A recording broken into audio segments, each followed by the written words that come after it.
day everyone and welcome to my channel, Doctora Laquachera! Ngayon alam ko na kung bakit itong Chatuchak Market ay tinawag na largest night market in the world. I made 20 years old. Long time. Long time. Okay, go. I stay here. Oh, yeah. Long time. Because I have planners. Okay. Okay. Thank you. Bye bye. Nice to meet you. So this one, I bought it made by Mr. Pang. And the Video. video already? Yes. And he's making these bags handmade for almost 20 years already. Yes. So look at this. Yeah. This I made this only one. Only one. On the world. Only one. Only one. So really specialized for me. Okay. Thank you, Mr. Pang. Take a picture. Take a picture. Okay. O diba, nakabili ako ng one of a kind. Para sa akin, ang best time na pagpunta dito is in the morning.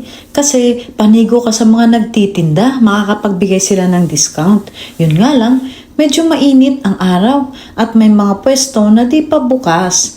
Maluwag-luwag ng konti ang lugar. Pero kahit ganun, marami ka pa rin mapagpipilian talaga. Inisip ko kasi pag gabi, mas maraming tao. So medyo masikip-sikip yung mga store. Pero for sure, yung mga store na nakasarado ngayon, mamayang gabi, bukas yung mga yan. Masarap talagang mamili. Pero dapat, tansyahin din natin ang baggage natin sa plane. Kaya sa amin, 40 kilograms ang aming baggage. Plus, tig 7 kilograms kami na dala-dala. 4 kami. Mahal kasi ang bayad pag nag-excess baggage ka dun mismo sa airport. Kaya nako, ito ang dapat nating tandaan. Kung gusto mong mamili ng marami, malaki din dapat ang kukunin mo na baggage mo. Iba pa rin talaga pag nakikita at nahahawakan mo ang product na binibili mo. Kasi ako, online shopper din ako eh. May mga nabibili ako sa online na nakita ko dito ngayon pero better ang quality. Pero parehas din ang price. O diba? Syempre, nag-research na kami ng mga must-buy na products nila dito at binili na namin. Mga herbal products at beauty products, marami dito. Kumbaga, nakikisibay lang ako sa uso kung sabi nila, ito maganda to, try mo to. Ganun, binibili ko rin para alam ko kung ano talaga ang effect niya sa akin pag ginamit ko na. Last time na pumunta kami dito was 2022. At sa Chinatown, Bangkok naman kami bumili ng mga bagay-bagay na inuwi namin dito sa Pinas.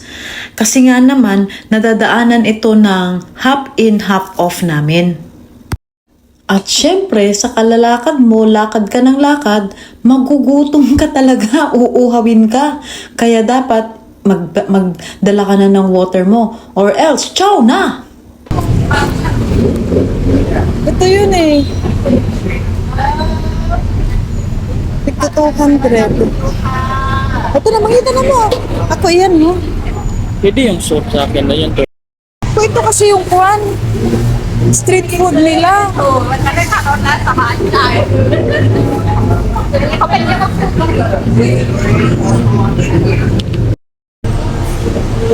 Kumukulo pa talaga.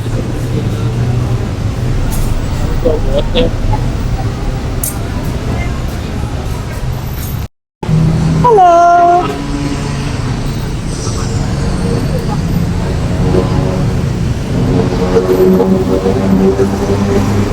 Dito tayo kumain nung nakaraan. Ayan tayo ng mall gumaan, oh.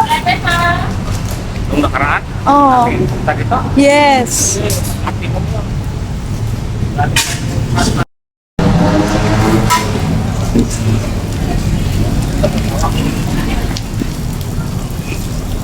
Shrimp.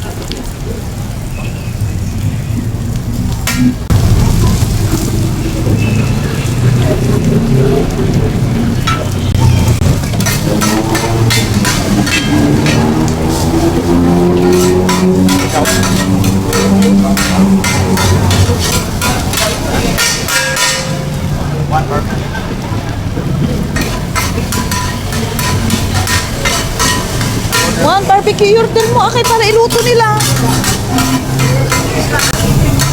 I-order mo na dito, kabayaran natin.